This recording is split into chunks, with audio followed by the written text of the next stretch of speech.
So something I did want to talk about too is, you know, when you come up to places like this where you got somebody turning and somebody turning right, somebody turning left, one of the handy things to do is to kind of drift back and forth like this, because what it'll do is it'll add some horizontal movement, and the human brain picks up on horizontal movement, you know, back and forth like this, picks up on that a whole lot more than distance movement, like front and back.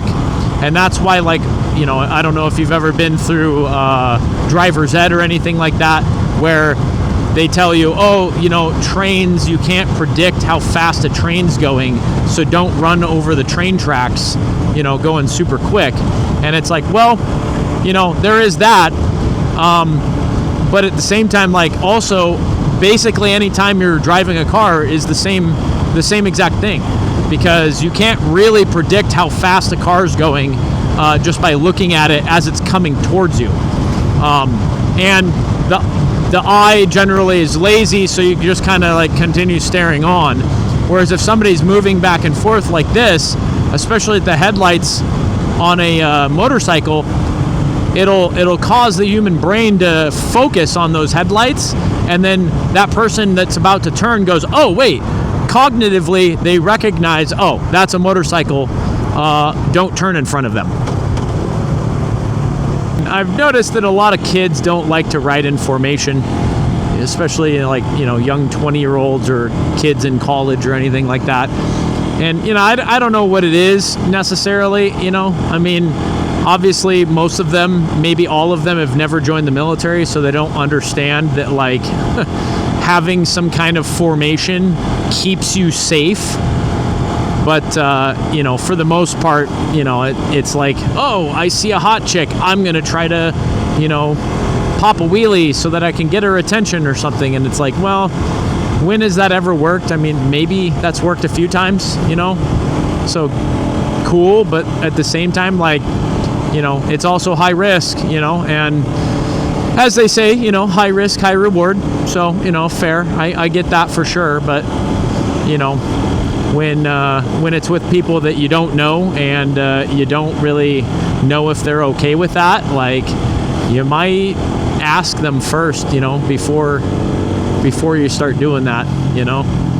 I don't know what it is with kids, but kids love motorcycles, especially, you know, I want to say traumatized kids love motorcycles, but, you know, I could be wrong on that. I could be wrong. You know, maybe it's not traumatized kids, you know, that like motorcycles. Maybe it's just me. But I know that when I was a kid, I freaking loved motorcycles. I loved planes. I loved anything that went fast. So maybe that's just a boy thing. Maybe that's just a boy thing.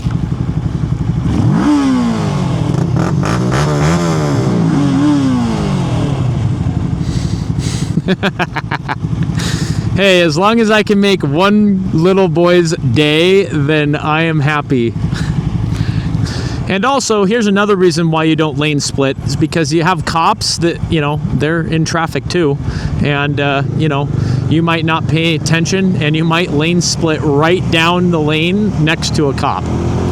Or the cop might be on the other side of the road and he'll see you lane split down the road. And there's a gal that I know that got into a wreck right after she lane split. And then after the wreck, the cop gave her a ticket and she was like, wait, but it was his fault. And he's like, yeah, but you lane split all the way up to the front of traffic, so actually it's your fault. And then she had to pay all that crap, and, you know, I'm sure some dude helped her pay all of it, but, you know, I mean, realistically, it was her fault because she lane split and she wasn't supposed to. It's traffic, man. It's only 4:30 and there's so much traffic. This is kind of wild. 6466 Bolter. Hell yeah. Hell yeah, I bet you I know that guy. Bolter's the name of one of the officers from Ada County Sheriff's Office that died from just a standard pullover. And he got shot basically right in the head, I think, and died. And that was horrible. Look at that. You can see me in his visor. Both of us don't have plates. The what? Both of us don't have plates. Oh. It's Ada County. He doesn't care. He just said both of them don't have plates. Which is like, what in the fuck? Why do you guys not have plates? That's wild, you know? It's crazy to me.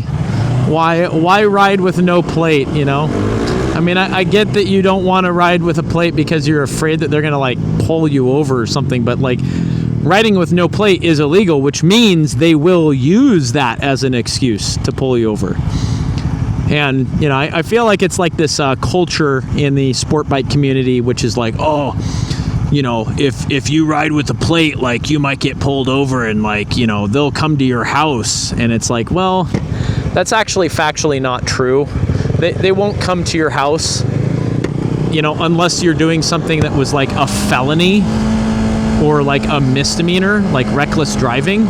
And like, as long as you're not being an idiot, you know, you're gonna be safe. That, you know, as long as you're just speeding and, you know, somebody tries to pull you over and you pull over, like I mean, maybe not most of the time, but some of the time the cop will be nice to you if you're nice to them, you know.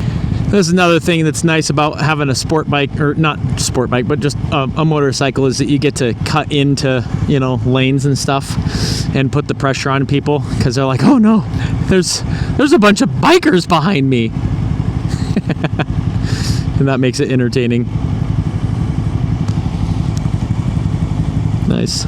Now sometimes you do want to, you know, like I see all these cars up ahead, so there's not really a good gap that I could just fly through, you know, but once a gap kind of does open up, you know, I definitely might do it, you know, like this example here.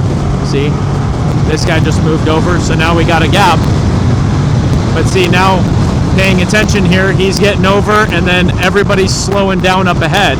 So I want to make sure and slow down instead of just zoom, because then I'm gonna ride up on somebody real quick and whoops. Anything helps, God bless. I feel like that's almost a meme these days. Anything helps, God bless. Looks like he was in the military. Yeah, I don't know. I doubt he was in the military. Actually, you know what? Yeah, I don't know. Almost want to ask him. Hey! Were you in the military? Were you in the military? What was your MOS? What was your branch? Okay. Yeah, see, he wasn't in the military, because anybody that was in the military knows their MOS like by heart. Like, you ask a dude who was in the military and you're like, hey, yeah, what was your job? What was your MOS? They absolutely always will be able to tell you what their MOS was. If they can't, if they're like, well, MOS, you know, I did tankers or something, and you're like, well, what's the MOS code for that? They don't know. They were never in the military. Like, I'm just telling you hands down, that's just how it is. And like, so many of these stupid ass, you know, beggars or, you know, panhandlers or whatever you want to call them, they're almost always out here. They try to say that they're in the military. They were not in the military. There's no way. Because the military, like, that's one of the main things that the military does, is teach you personal responsibility. No one is going to come save you except yourself. Anyways, guys, thanks for riding with me. I'm going to go ahead and end it here. Ride safe out there, guys.